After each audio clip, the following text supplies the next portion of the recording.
अस्सलाम वालेकुम, this is Fiza and welcome to my channel candle light को। आज मैं अपने यूट्यूब चैनल के लिए पहली वीडियो रिकॉर्ड कर रही हूँ। आई नो मैंने काफ़ी टाइम पहले अपने इंस्टाग्राम पर एक पोस्ट के थ्रू आप लोगों से एक सवाल पूछा था कि क्या मुझे अपने यूट्यूब चैनल के लिए कैंडल मेकिंग वीडियोस बनानी चाहिए या नहीं, और उस पर आप सबका बहुत ज़्यादा अच्छा रिस्पॉन्स था। इवन अभी तक मुझे उस पर इतने ज़्यादा कॉमेंट्स आ रहे हैं और इतने DMs आ रहे हैं कि yes I should make videos, और DMs ये आ रहे हैं कि मैंने अभी तक कुछ बनाया क्यों नहीं। तो I just wanted you all to know कि मैंने कोई 3600 वीडियोज़ रिकॉर्ड किए हैं, पर उन सब में कोई ना कोई मिस्टेक मेरे से रह जाती थी, या मैं कोई प्रोडक्ट का बताना भूल जाती थी, या मैं कुछ दिखाना भूल जाती थी, या बोलना भूल जाती थी। तो वो क्योंकि पहली बार बना रही थी ना, तो मुझे समझ नहीं आ रहा था कि मुझे ये चीज़ें रिकॉर्ड कैसी करनी चाहिए, कैसी थीम होनी चाहिए, किस तरह से मुझे शुरू करना है। तो वो सारी चीज़ें फिगर आउट करते करते ना बस मुझे इतना टाइम लग गया। तो I just wanted to apologise for that, पर हियर आई एम। और आज की जो मेरी वीडियो है, it is going to be based upon all the products that I personally use in my candle making. मैं आपको दिखाऊंगी कि वो कैसे दिखते हैं, उनकी कैसी परफॉर्मेंस है। तो लेट्स गेट स्टार्टेड। ठीक है, सबसे पहला प्रोडक्ट जो है वो है हमारा ये स्टोव। ठीक है, अब the one that I have, it is an electrical stove. ठीक है, अब ये इसका प्लग है और ये इसकी नॉब है। इन नॉब्स के ऊपर ये 5 नंबर्स हैं। आप इनके नंबर्स को कंट्रोल करके इनकी हीट को कंट्रोल कर सकते हो, और जब आप इसकी हीट को कंट्रोल करोगे तो ये जो कॉइल्स हैं ये गर्म होंगे, और इसके गर्म होने से जो आपका बर्तन है वो गर्म होगा और फिर आपकी वैक्स मेल्ट होगी। ठीक है, तो it is a totally optional product. If you want you can buy it. अगर आपने नहीं खरीदना, इट इज़ टोटली फाइन, आप लोग अपने किचन से भी काम कर सकते हो। मैंने ये इसलिए ख़रीदा था क्योंकि मुझे था कि मैं ना जब भी अपना काम स्टार्ट करूँ ना, तो मैं अपने कमरे से करूँ, मुझे उठ के चीज़ें लेके ना किचन में ना भागना पड़े। तो इसीलिए मैंने ये चूल्हा लिया, और स्टार्टिंग से लेके अब तक मेरा यही एक चूल्हा चल रहा है, और इसी के ऊपर मैंने कोई ढेर सारी जो कैंडल्स हैं ना वो बनाई हैं। तो it is quite handy. If you can afford it आप ले लो, if not then skip it. पर अगर आपने लेना है तो इसमें डिफरेंट क्वालिटी और डिफरेंट टाइप्स आते हैं, तो based upon your budget, if you can afford it, आपको अच्छे वाला चाहिए तो आप अच्छे वाला ले लो, if not then skip it. दूसरा प्रोडक्ट जो हम डिस्कस करेंगे वो हैं ये बर्तन। ये स्टेनलेस स्टील के बर्तन है। ठीक है, इनमें डिफरेंट साइजेस और डिफरेंट शेप्स आते हैं। अब ये जो बर्तन है ना, ये बड़े हैंडी हैं। वाई? बिकॉज इनका आप ये शेप देख रहे हो, ये पॉइंटी सी है। ठीक है, इनसे पोरिंग बहुत ईजी है। अब ये वाला भी आप चेक करो तो इसकी भी जो शेप है ना, ये पॉइंटी है, और इससे भी पोरिंग बहुत आसान होती है। इन बर्तनों की जो एक चीज़ है ना वो मुझे बड़ी अच्छी लगती है, वो ये कि इनको ना साफ़ करना बड़ा आसान है। इसके अलावा मैंने काफ़ी लोगों को ना नॉन स्टिक बर्तन इस्तेमाल करते हुए देखा है। तो नॉन स्टिक बर्तन आपने इस्तेमाल नहीं करने। क्यों? वो बहुत जल्दी वो गंदे होते हैं, और उनको साफ़ करना ना एक अजाब है। उनके इर्द गिर्द एक वाइट रेजिड्यू आ जाएगा जो कि जाएगा ही नहीं, आप रगड़ते रहो उसको। तो और विद टाइम जो उसका सारा टेक्सचर है ना बर्तन का, वो ख़राब हो जाएगा, और आपकी वैक्स के अंदर भी उसके चंक्स जाने के चांसेस हैं। स्टिक टू स्टेनलेस स्टील, ये आपको बहुत काम आएंगे। ठीक है, तीसरा प्रोडक्ट है वो ये कैलकुलेटर है। It is a totally optional product, पर मैं ये इसलिए इस्तेमाल करती हूँ क्योंकि मुझे कैलकुलेशंस करनी होती हैं। जब मेरा कोई बड़ा ऑर्डर आता है ना, तो मुझे उसके लिए कैलकुलेशंस करनी होती हैं। अब जाहिर सी बात है, मैं एक एक करके मोमबत्ती को थोड़ी ना पिघलाऊंगी, मुझे ढेर सारी एक साथ पिघलानी है वैक्स, तो उसके लिए मुझे कैलकुलेट करना पड़ता है कि मुझे कितनी क्वांटिटी को मेल्ट करना है, तो वो मेरी ढेर सारी कैंडल्स एक साथ बन सकती हैं। ऑप्शनल इसलिए कि अगर आपने ये लेना है ले लो, नहीं तो आप अपना मोबाइल भी इस्तेमाल कर सकते हो। फोर्थ प्रोडक्ट जो है ना, वो एक बहुत इंपॉर्टेंट प्रोडक्ट है। ठीक है, इसके बगैर आपकी एक अच्छी कैंडल नहीं बन सकती, और वो है हमारा ये फूड थर्मोमीटर पेन। आपके पास ये होना बहुत ज़्यादा ज़रूरी है। वाई? बिकॉज आपकी जो वैक्सेस हैं वो एक सर्टेन टेम्परेचर पर मेल्ट होती हैं। तो अगर आपको यही नहीं पता चलेगा कि आपकी वैक्स का टेम्परेचर क्या है और किस लेवल तक या किस हद तक आपको उसको मेल्ट करना है, तो आपकी जो वैक्स है वो ओवर हीट भी हो सकती है। अगर ये होगा तो आप उसकी हीट को कंट्रोल कर सकोगे।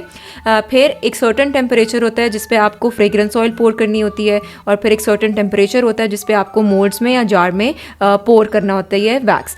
तो अगर ये पेन होगी तो ही आपको पता चलेगा, अंदाजे से ये चीज़ें नहीं चलती।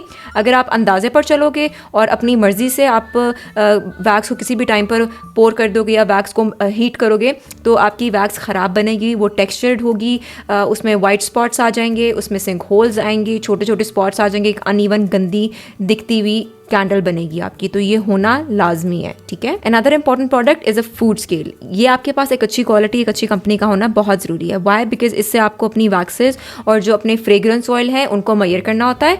और एक चीज़ मैं आपको बताऊँ कि जब भी आपने अपना वेट स्केल लेना है, तो ये चीज़ चेक करके लेना है कि जब आपने इसको ऑन करना है ना, तो आउंसेस पर जाके आपने चेक करना है कि इसके ऊपर कितने डेसिमल पॉइंट्स आ रहे हैं। इसके भी 3 डेसिमल पॉइंट्स आने चाहिए, 0.00।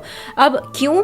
क्योंकि जो फार्मूला आप इस्तेमाल करके अपने फ्रेग्रेंस ऑयल का जो रेशो पता करते हो एक कैंडल के लिए, वो 3 डेसिमल पॉइंट्स में आता है उस फॉर्मूले को अप्लाई करने के बाद, ठीक है। तो अगर आपके पास 3 डेसिमल पॉइंट्स वाला ये फूड स्केल नहीं होगा, आपके पास एक एग्जैक्ट रेशो नहीं आएगी, ठीक है। एग्जैक्ट रेशो नहीं आएगी, आपकी कैंडल में एक अच्छी खुशबू नहीं आएगी। पॉसिबल है कि आपकी फ्रेग्रेंस लोड ज़्यादा हो जाए या कम रह जाए, तो वो एक डिफरेंस आएगा उसकी खुशबू के अंदर। तो उस चीज़ को अवॉइड करने के लिए हमारे पास एक अच्छा फूड स्केल होना चाहिए। अब अगर मैं आपको ये दिखा रही हूँ तो आप लोग कहो कि भाई मैंने ये लिया हुआ है तो आप भी ये ले लो, तो I would also not suggest that. Why? Because मैंने इसी कंपनी के 2 और फूड स्केल्स भी मंगवाए थे, यही सोच के कि सेम चीज़ है, सेम जगह से आ रहे हैं तो इसी तरह का होगा, पर ऐसा नहीं था। जब मैंने वो टेस्ट किए तो उनको पता चला ऑन करने के बाद कि उसके 2 डेसिमल पॉइंट्स आ रहे थे। शायद मुझे कन्वर्ट करना नहीं आ रहा था या वो होता ही नहीं था, तो मेरे पैसे ज़ाया चले गए।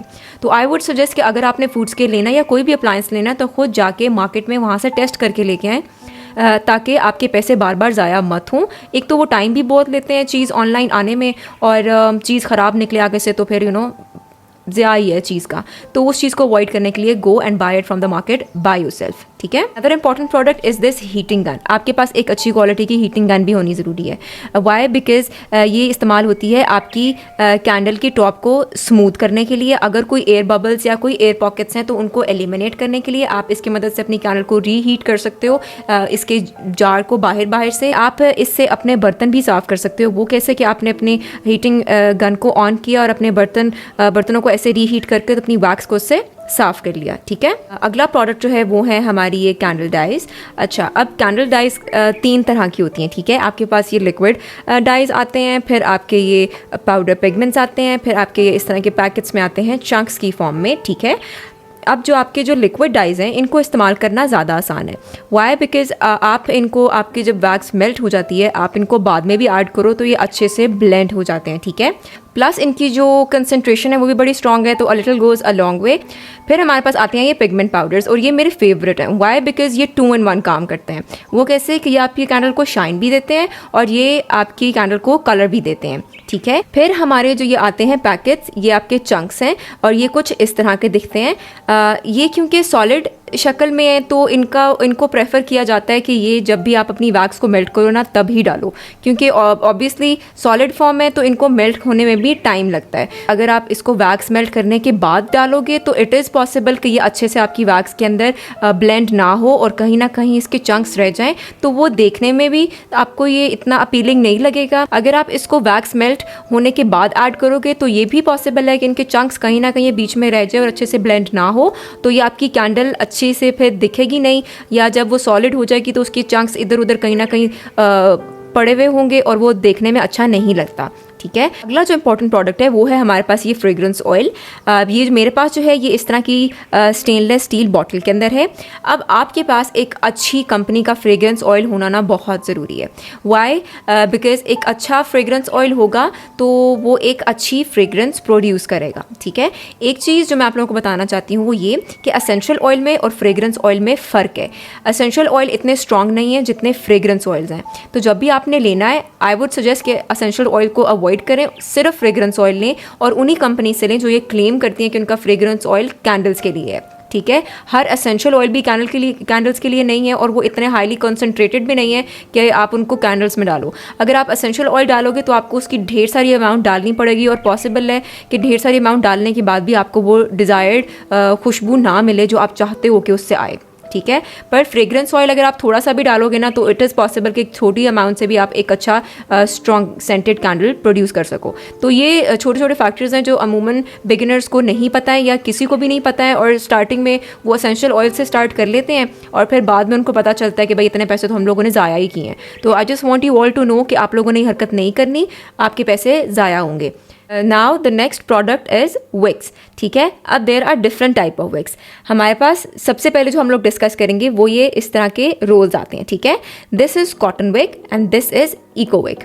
कॉटन विक डिफरेंट तरीके से परफॉर्म करती है और जो आपकी इको विक है ये डिफरेंट तरीके से परफॉर्म करती है, ठीक है। इनमें भी साइजेस हैं और इनमें भी डिफरेंट साइजेस आते हैं। अब वो साइजेस इस तरह हैं कि इनकी जो थिकनेस है ना उनमें फ़र्क आता है जैसे जैसे आपका साइज़ बढ़ता जाता है। अब जिस तरह ये वाली विक है, ये कॉटन विक का सबसे छोटा साइज़ है। छोटा साइज़ मतलब वो एक छोटे डायमीटर वाली कैंडल को टारगेट करेगा, उसमें एक छोटा फ्लेम आएगा और वो एक छोटा मेल्ट पूल प्रोड्यूस करेगा। ठीक है, जैसे जैसे आप इसका साइज़ बड़ा करते जाओगे वैसे वैसे इसकी थिकनेस बढ़ती जाएगी। Same goes with this. तो ये आपको अपनी टेस्टिंग करके पता चलेगा कि कौन सा साइज़ जो है वो आपके किस डायमीटर ऑफ जार के लिए वो ज़्यादा सूटेबल है। ठीक है, इसके बाद हमारे पास आती हैं प्री वैक्स्ड विक्स। अब इनमें भी ये दो टाइप्स हैं, ये वाली कॉटन विक है और ये वाली आपकी इको विक है। ये वाली ज़्यादा मैं इनको अब प्रेफर नहीं करती बिकॉज़ इनका फ्लेम इतना ज़्यादा स्ट्रॉन्ग नहीं है। ठीक है, इनको मैं प्रेफर करती हूँ कि मैं इनको टी लाइट्स में इस्तेमाल करूँ या एक छोटे डायमीटर वाले जार के लिए इस्तेमाल करूँ। ये ऑलरेडी प्री वैक्स्ड हैं और ये इस तरह की प्री टैब्ड हैं। आप इनको easily with the help of a sticker आप इनको अपने जार के बेस पे पेस्ट कर सकते हो। फिर हमारे पास आती हैं ये इको विक्स, ये भी प्री वैक्स्ड हैं और प्री टैब्ड हैं। इनको भी पेस्ट आपने उसी तरह करना है जिस तरह आप लोग इको विक को करोगे with the help of a sticker. पर ये ज़्यादा बेहतर परफॉर्म करती हैं कॉटन विक्स से। ठीक है, इनकी फ्रेम भी ज़्यादा स्ट्रॉन्ग है। इसके बाद हमारे पास आते हैं वुड विक्स। ठीक है, वुड विक इस तरह की दिखती है और इसका ना ये इस तरह का एक बेस होल्डर होता है जिसमें आप अपनी विक को इस तरह इंसर्ट करते हैं। इनमें भी डिफरेंट साइजेस आते हैं, डिफरेंट कंपनीज हैं, डिफरेंट शेप्स हैं। तो based on the size of A diameter आप ये वो ले सकते हो। जब ये बर्न होती है तो इनकी एक क्रैकलिंग साउंड आती है तो वो कानों को ना सुनने में बहुत अच्छी लगती है। तो इसीलिए जो जिन्होंने लग्जरी कैंडल्स प्रोड्यूस करनी होती है ना वो वुड विक्स को इस्तेमाल करते हैं। फिर हमारे पास ये जो होल्डर्स हैं, आप इन होल्डर्स की मदद से ना अपनी विक खुद क्रिएट कर सकते हो। वो कैसे कि आपने ये होल्डर लिया, ठीक है, और अपनी ये इस तरह के रोल वाली विक को लिया और इससे अपनी विक को पकड़ के इसके अंदर इंसर्ट किया। फिर with the help of a plier और अ सिजर आप इसको आपस में प्रेस करके और अपनी डिज़ायर्ड लेंथ काट के तो आप एक अपनी विक बना सकते हो और फिर इनको आप इवन जार्स में भी इस्तेमाल कर सकते हो। ठीक है, फिर हमारे पास जो अगला प्रोडक्ट है वो है जार्स। अब ये जो जार मेरे पास है ना ये इस तरह का ग्लास का जार है और इसका ये एल्यूमिनियम लिड है। अब इनमें डिफरेंट साइजेस आते हैं और डिफरेंट शेप्स आते हैं। अब जो ग्लास की थ्योरी है ना वो ये कि the smaller the jar the smaller the fragrance it will produce, the bigger the jar the bigger the fragrance it will produce. ठीक है, इनमें डिफरेंट टाइप्स, आपके पास टिन्स आ जाते हैं, आपके पास बोल्स आ जाते हैं, आपके पास वुड बोल्स आ जाते हैं, आपके पास मार्बल के जार्स आ सकते हैं। तो वट एवर यू वांट आप वो इस्तेमाल कर सकते हो। अब हमारे पास आते हैं मोल्ड्स। अब मेरे पास दो टाइप के मोल्ड्स हैं, silicone mould and plastic mould. Silicone mould में भी ना दो क्वालिटीज़ हैं, दोनों ही सॉफ्ट हैं, पर जो ये वाला मोल्ड है ना इसको डीमोल्ड करना थोड़ा मुश्किल है, ये ज़्यादा स्ट्रेचेबल नहीं है। पर अगर आप ये वाला मोल्ड चेक करो तो ये वाला मोल्ड काफ़ी ज़्यादा स्ट्रेचेबल है, तो इससे आपको डीमोल्डिंग बहुत इजी होगी। ये वाला हमारा प्लास्टिक मोल्ड है, ये इस तरह लंबा सा है और ये इसका बेस है। यहाँ से विक इंसर्ट होती है और इसके एंड से विक बाहर निकलती है। वैक्स की लीकेज को रोकने के लिए मैं ये पेपर टेप इस्तेमाल करती हूँ। इसकी जगह आप कोई और अल्टरनेटिव यूज़ करना चाहते हो तो आप कर सकते हो, पर पेपर टेप ज़्यादा कन्वीनियंट है। इसके बाद हमारे पास आते हैं टूल्स। अब जो टूल्स मैं इस्तेमाल करती हूँ वो हैं ये। अब सबसे पहला जो टूल है ना वो है हमारे पास ये इस तरह का ट्वीज़र टाइप। आप इसका ये एंड चेक कर सकते हो, इसके एजेस कितनी शार्प हैं। ठीक है, ये बहुत हैंडी टूल है और मैं इसको इस्तेमाल इसलिए करती हूँ कि अगर मुझे मोल्ड के अंदर विक को इंसर्ट करना है तो मैं इसकी मदद से कर सकती हूँ। अगर मेरी विक टेढ़ी हो गई है जार के अंदर तो मैं इसकी मदद से उसको ठीक कर सकती हूँ, या कोई पार्टिकल गिर गया किसी और चीज़ का मेरी वैक्स के अंदर तो मैं उसको निकाल सकती हूँ। मेरे हाथ नहीं गंदे होते तो मेरी जो परफॉर्मेंस है काम की वो इस टूल की वजह से बहुत बेहतर होती है। फिर हमारे पास आते हैं विक होल्डर्स। अब ये जो मेरे पास है ये आपके आइसक्रीम स्टिक्स जैसे हैं, ठीक है, और इनके दरमियान में ये इस तरह होल है। अब आपके पास डिफरेंट टाइप्स आती हैं, आपके पास स्टेनलेस स्टील के आते हैं, आपके पास चॉपस्टिक स्टाइल्स में आते हैं, पर परफॉर्मेंस सबकी सेम ही है। तो दिस इज़ बजट फ्रेंडली, तो आप ये ले सकते हो। ठीक है, इसके बाद हमें चाहिए एक सिजर आपकी विक्स को ट्रिम करने के लिए। मेरे पास ये एक और टूल भी है, ये आपने देखा होगा मोस्टली जो आपकी नील कटिंग किट है ना ये उसके अंदर होता है, पर मैं इसको इस्तेमाल इसलिए करती हूँ कि मुझे अपनी अगर विक ट्रिम करनी हो उसके लिए भी, लेकिन अगर मुझे अपनी विक को रिप्लेस करके कोई और विक डालनी है तो इसकी ग्रिप क्योंकि बहुत स्ट्रांग है तो मैं ईजिली इसको पकड़ के ना बाहर को खींच सकती हूँ, तो ये आराम से बाहर आ जाएगी। तो मैं इसको इस तरह इस्तेमाल करती हूँ। आखिरी प्रोडक्ट है वो ये इस तरह का पंच होल टाइप टूल है। ठीक है, ये इस्तेमाल होता है आपकी विक्स में सुराख करने के लिए। जब आपके पास एक नया मोल्ड आता है तो आपको उनमें होल करना होता है ताकि आपकी विक उसमें से गुजर सके, तो उसके लिए आपको ये वाला टूल चाहिए। ठीक है, अब last but not the least जो हमारी वैक्सेस हैं हम उनको डिस्कस करेंगे। जो वैक्सेस मैं इस्तेमाल करती हूँ ना वो है soya wax, bees wax, and gel wax. मैं आपको दिखाऊंगी कि वो किस तरह के दिखते हैं और उनका क्या फंक्शन है, ठीक है। सबसे पहली वैक्स जो हम डिस्कस करेंगे वो है soya wax. It is a vegetable wax extracted from soybean oil. अब सोया वैक्स आपकी ना इस तरह की फ्लेक की फॉर्म्स में आती है। अब ये देखिए, मैं इसको अपनी उंगलियों में मसल रही हूँ ना, तो ये मेल्ट हो रही है, ठीक है। तो इससे हमें ये पता चलता है कि जो आपकी सोया वैक्स है ये वाली, ये आपकी सिर्फ और सिर्फ जार्स के लिए है। वाई?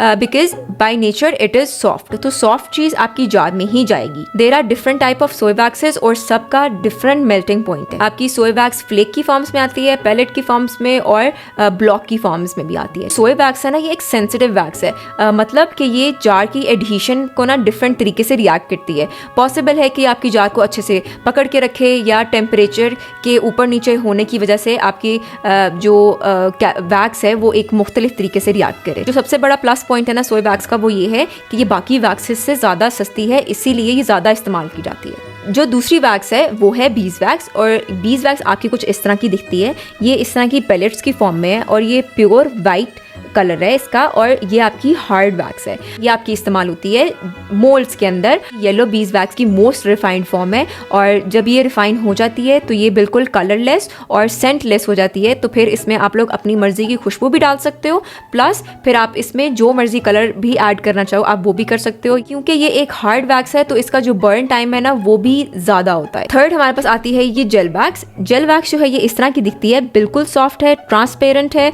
और जेल वैक्स का जो मेल्टिंग पॉइंट है वो बहुत हाई है, तो आपको इसको ध्यान से मेल्ट करना है। अगर इसका टेम्परेचर बहुत ज़्यादा ऊपर चला गया तो ये इसका एक येलो कलर इसके अंदर आ जाएगा और वो देखने में ज़्यादा अच्छा नहीं लगेगा। अगर आप तब कोई कलर भी ऐड करोगे तो वो एक अजीब सा ही कलर बनेगा, तो उस चीज़ को अवॉइड करने के लिए आपको इसका टेम्परेचर कंट्रोल करना पड़ेगा। Mostly use for decorative candles, या आप इसको कप कैंडल्स में इस्तेमाल कर सकते हो। आई वुड नॉट सजेस्ट कि आप लोग इसके मोल्ड कैंडल्स बनाओ, खास करके गर्मियों में, क्योंकि गर्मियों में टेम्परेचर बहुत ज़्यादा गर्म होता है जिसकी वजह से ना ये मेल्ट हो सकती हैं। तो अगर आप इसको मोल्ड में इस्तेमाल करोगे ना तो ये अपनी शेप थोड़ी देर बाद छोड़ जाएगा, तो उसका कोई फ़ायदा ही नहीं होगा। This is it for today. Let me know in the comments कि आप लोगों को ये वीडियो कैसी लगी। आई होप कि ये काफ़ी इन्फॉर्मेटिव होगी, खास करके बिगिनर्स के लिए जिनको बिल्कुल नहीं पता कि कैंडल मेकिंग के लिए कौन कौन सी चीज़ें होती हैं और उनको कौन कौन सी चीज़ें लेनी है। कोई चीज़ जो आप लोगों को समझ में नहीं आई आप लोग मुझे नीचे कमेंट्स में बता सकते हो। आई विल ट्राई कि मैं उन सबको एड्रेस करूं या मैं उनके ऊपर एक अलग वीडियो बना सकूं। तो do not forget to subscribe to my channel, like, comment, share and press the bell icon, ताकि जब भी मेरी वीडियो आए वो आप लोगों तक पहुँच सके और आप लोग उसको बआसानी देख सको। And thank you for your support because it just makes my day. मुझे खाली अपने मुल्क से नहीं, मुझे बाकी मुल्कों से भी इतना अप्रिसिएशन मिल रही है ना कि एक मैसेज मुझे मोटिवेट करता है कि नहीं, I have to keep on going. तो अभी तक जो भी हूँ मैं, जितना भी ग्रो किए हूँ, it is all because of you all. तो I can not thank you all enough. तो मेरी इस जर्नी में आप लोगों का एक बहुत बहुत बहुत इंपॉर्टेंट रोल है। जो लोग मुझे देखते हैं, मुझे इतना सपोर्ट कर रहे हैं, मेरा कंटेंट देखते हैं, उसको शेयर करते हैं, तो I just want to thank all of you because जो आप लोगों के कमेंट्स हैं ना वो इतने अच्छे अच्छे होते हैं कि आप लोग मेरा काम देख के इतना मोटिवेट हो रहे हो कि now you all want to start candle making. मैंने कभी नहीं सोचा था कि एक पॉइंट पे आके मैं इस तरह वीडियोस बनाऊंगी और कोई मुझसे भी इस तरह मोटिवेट होगा। तो बहुत ना सररियल लगती है ये चीज़। तो बहुत बहुत बहुत शुक्रिया वंस अगैन। तो आज के लिए इतना ही। मिलते हैं हम लोग अपनी नेक्स्ट वीडियो में। तब तक के लिए अपना बहुत सारा ख्याल रखें और मुझे अपनी दुआओं में याद रखिए। अल्लाह हाफ़िज़।